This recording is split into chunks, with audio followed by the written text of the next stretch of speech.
At this time, I'd like to introduce our partner and our new friend, Denise Rolark of the Washington Informer.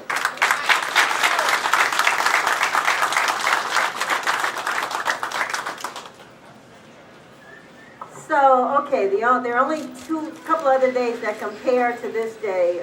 One was the day I got married. The other two were the days that I delivered my two sons. One who's here, and that's Desmond.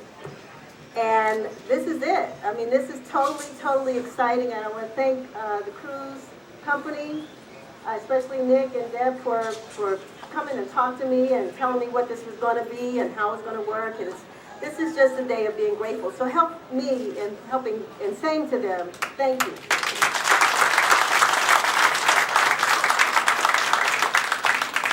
I had a whole bunch of cards, and I was going to say all this stuff today, but I'm going to keep it brief because everybody's standing up, and I know that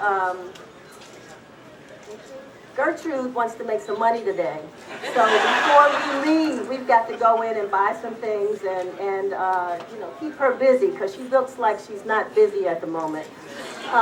But again, this is, like I say, a day of just saying thank you. It's a day to say thank you to the cruise company.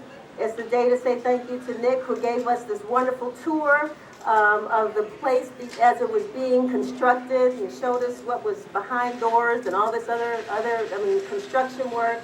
It's the day to say thank you to MWA, all the folks there. And one thing I have to say that's really important is when we talk about diversity, this is what diversity looks like. It's when you have an opportunity, you're given an opportunity, you take that opportunity, and then you share and expand that opportunity to other diverse communities. So I want to thank MWA for understanding that and having people that look like me that work there to make those decisions. So let's give them a round of applause as well.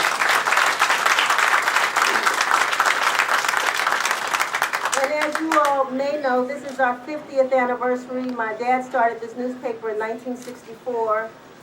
When he passed in 1994, I took over the paper like so many other community papers around this country. A lot of us are second and third generation publishers. So being able to carry the mantle to show that the black press is still alive, and we're so glad to have with us to champion our legacy is Dr. Benjamin Chavis, who is now the president of the National Newspaper Publishers Association, formerly of the NAACP. Who has joined us today.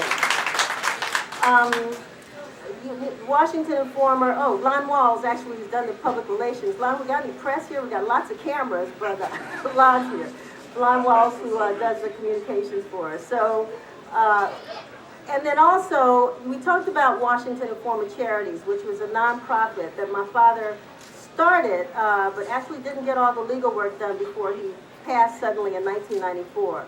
We were able to get that nonprofit off the ground to follow through on his vision, which is to teach journalism to students in high schools, to support school newspapers, to provide scholarships to students pursuing careers in journalism, and to expand what one of our board members labeled or informed us was 21st century literacy, which includes everything that we're doing, not only from the print publications, but to online, social media, everything that communicates. So I want to thank my board members from Washington Informer Charities who are here with us today. And if you would just raise your hand, Dr. Promise, Deborah Body, Desmond Body, my son, and Vidula Kabuzi. Thank you so much. And so your dollars that you spend in this store will go to help a lot of young people. We've been doing it on our own, but this really helps us to expand what we're doing.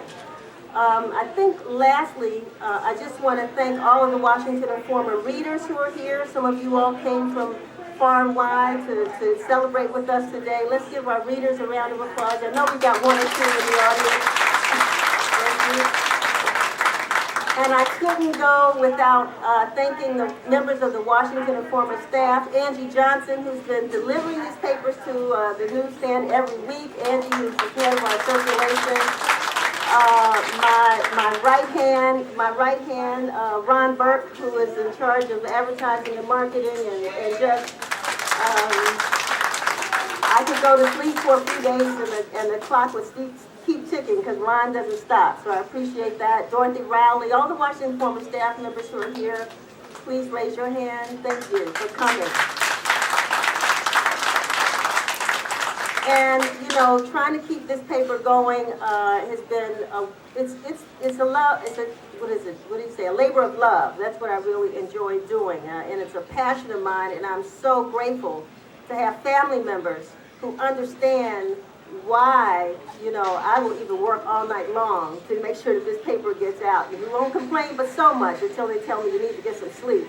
But they've been supportive, and as they say, the wind beneath my wings, my husband, Lafayette Barnes, my son, Desmond, and my mother, who is here as well, Vera Abbott.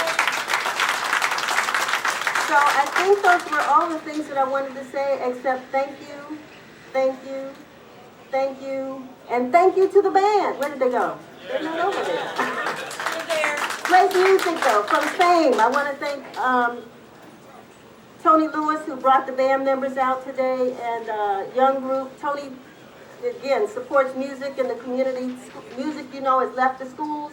Tony's putting it back in the schools, in the district and in Prince George's County. So these are the band members, Reggie Payne and orchestra.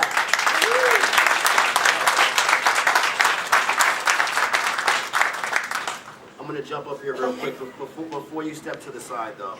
As Debbie Cruz mentioned, a percentage of our sales are going to be going to the Washington Informer, and today we would like to start off this partnership by presenting you guys with a check for $10,000 to the Washington Informer.